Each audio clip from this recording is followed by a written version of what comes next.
I'm back. Did you see anything interesting? Not to worry.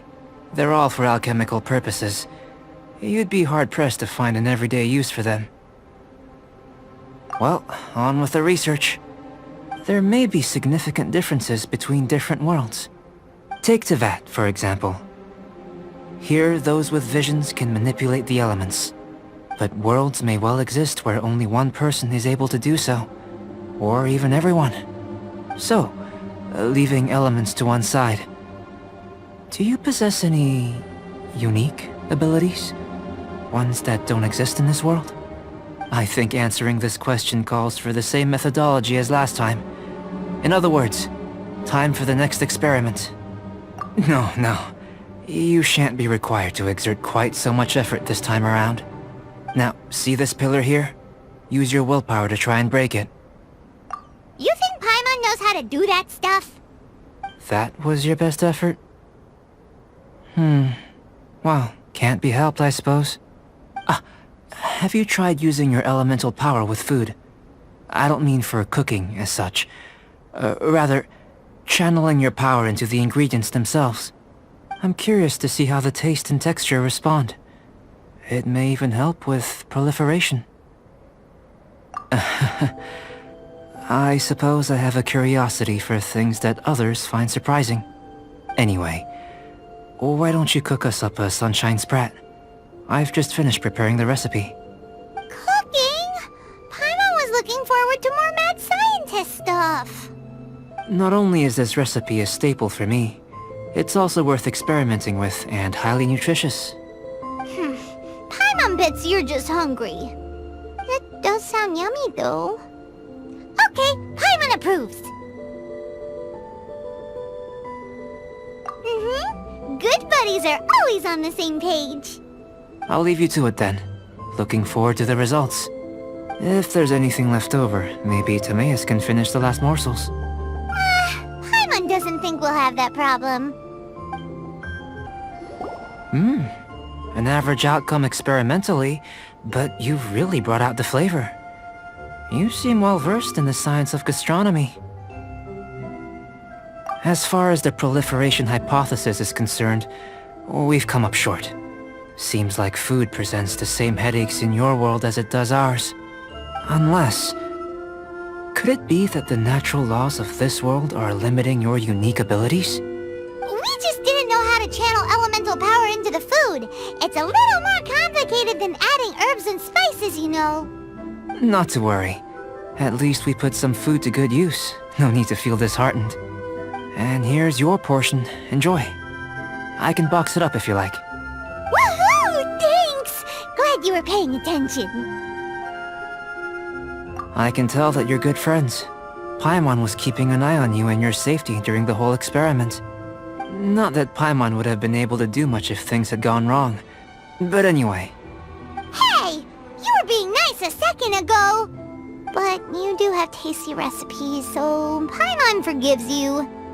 And you're right, we are good friends. You have good friends too, right? Good students?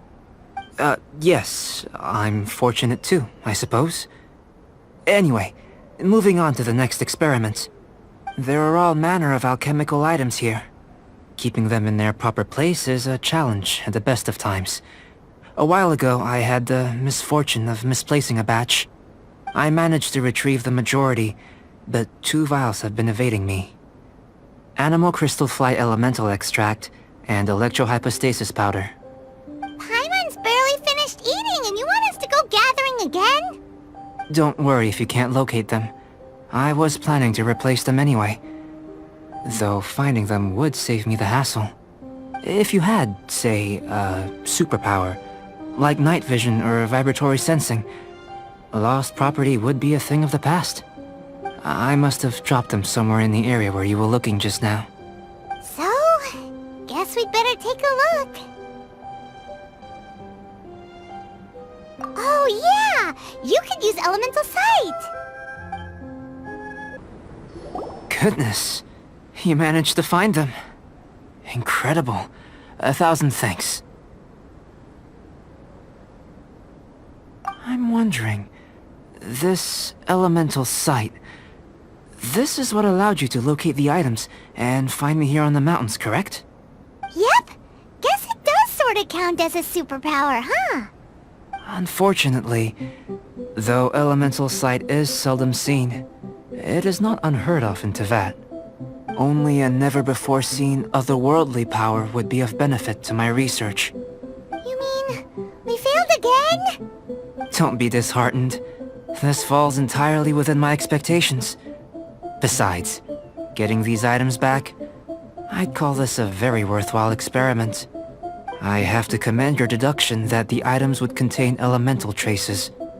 Right then. Up until now, our research has focused on your otherworldly identity. Our research on your identity as one of us is just beginning. In essence, the differences between humans are reflected in our intellectual and physical capabilities. Let's start with physical. Looking out from where we're standing, can you see what Sucrose is doing?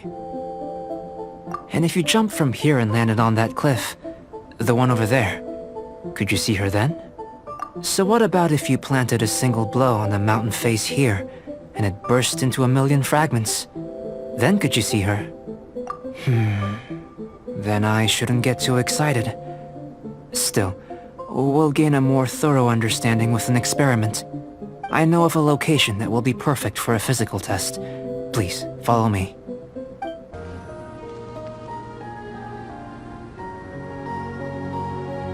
You want us to jump? From up here? Not necessarily. Not if you know of a better method, that is. Whichever method you choose, the experiment will end when you reach the opposite shore of the lake. I will factor the time expended and your top speed into my comparative analysis. Without limitations, we complete tasks intuitively, using the method that seems most rational to us. Some of us would be unable to stand the icy waters. Others might find the whole thing rather refreshing. No matter what choice you make, it's all a part of the experiment. For me, every detail is invaluable to the research. Then if you would, please, I eagerly await the results. Great work. I've never seen a performance quite like it. Your reputation precedes you, traveler. The data shows that you're easily outperforming the average citizen in Mondstadt. But you followed us the whole way without breaking a sweat! Me? Actually, I used alchemy to cheat a little. But anyway, if it turns out that the natural laws of Teyvat do not affect you, I should be able to make various inferences about the otherworldly civilization you belong to. If the natural laws of Teyvat do affect you, then I shall be able to make inferences into the kind of evolution that would occur under the absence of such effects. The innumerable possibilities that this could present, the captivating insights, it would be something to savor again and again. But how does this help your research? You've helped me to unravel many of the problems that were holding it back. When we return to the campsite, I should be able to show you something interesting. I may be about to make some analogies between you and a few unusual specimens. I hope you won't be offended. Gold, petrified trees, a sun 8 times the size of our own. The essence of the investigative process is enthralling, but such feelings are inevitably fleeting in nature.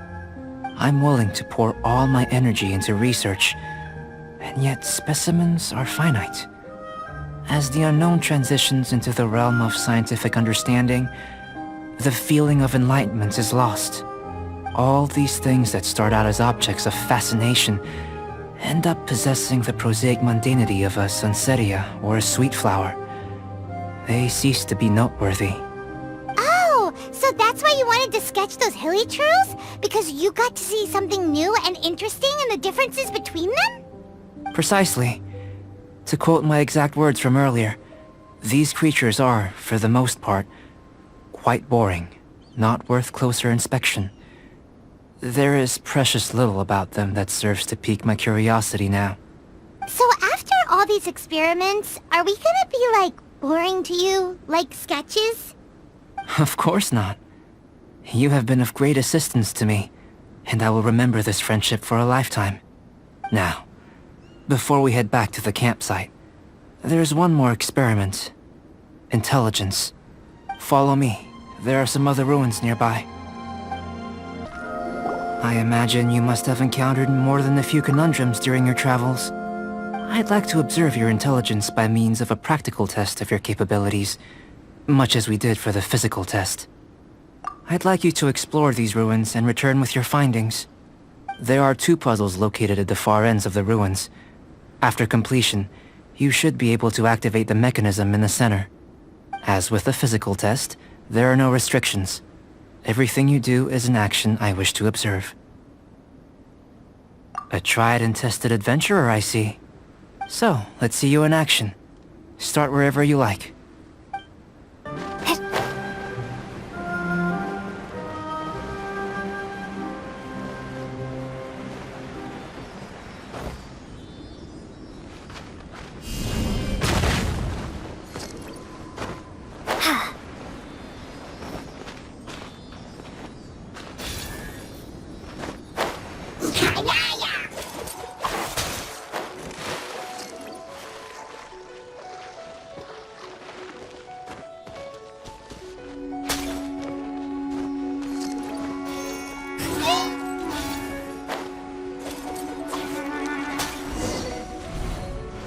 It should now be possible to activate the central mechanism.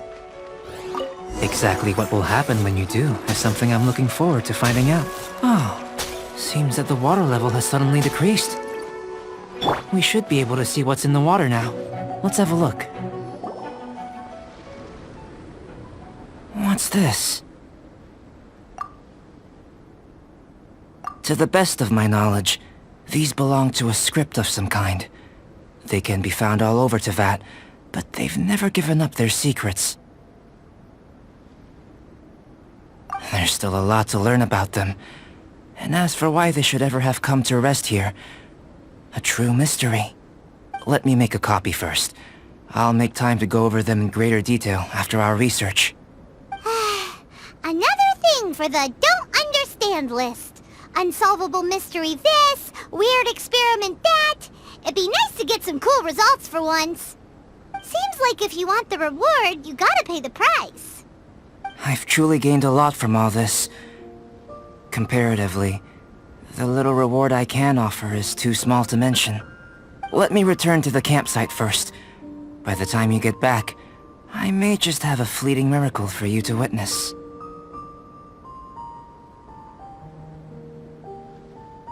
Paimon's kinda looking forward to seeing the results of all this brain ache. Unless you can think of anything better to do, let's head back to the campsite. Not so fast. You're not leaving until I'm convinced that nothing dangerous is going on here. You! You didn't leave the mountain? I most certainly did not. And I've witnessed everything that you and Albedo have been up to. I must say, you let your guards down.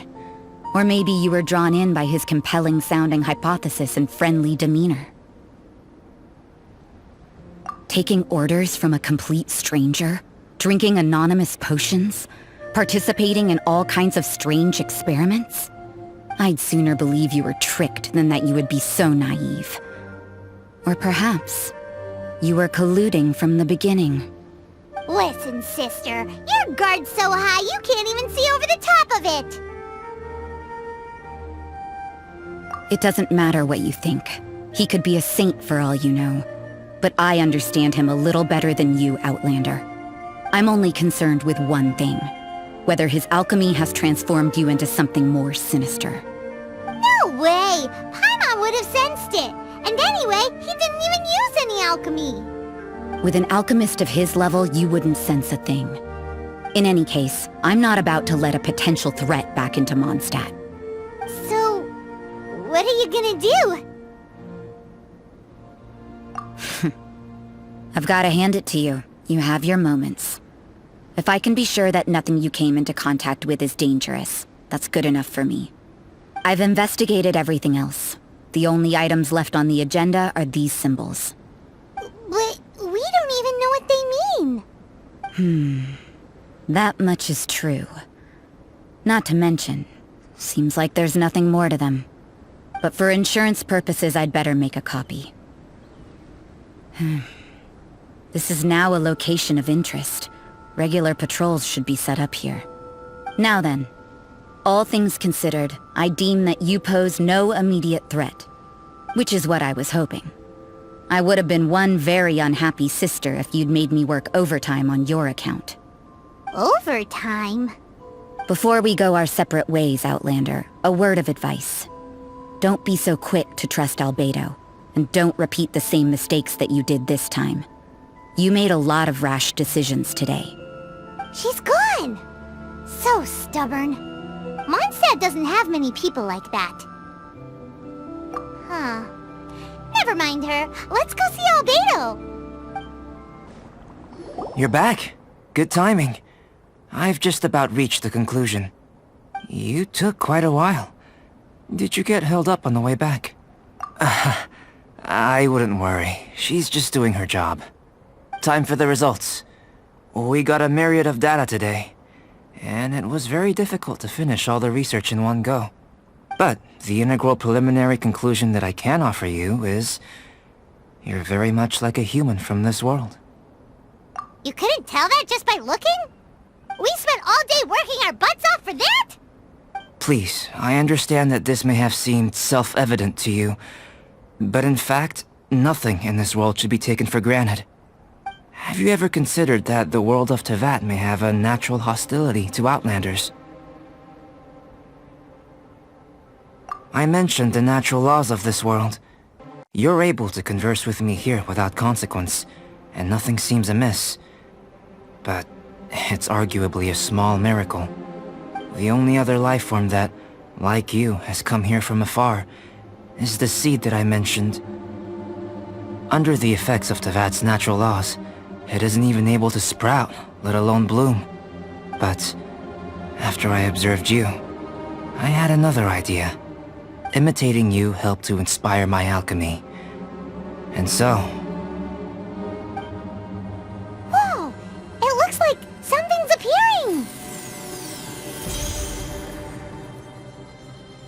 the transition from nothing into something, from shoot to stem, and now to fruition.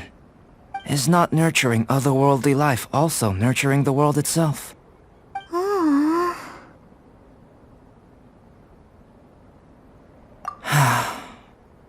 It would seem that that's as far as we go. A transient bloom of incomparable beauty. Life's proudest achievement. Paimon thought, with all our efforts, it might have bloomed forever, and it didn't even have any fruit.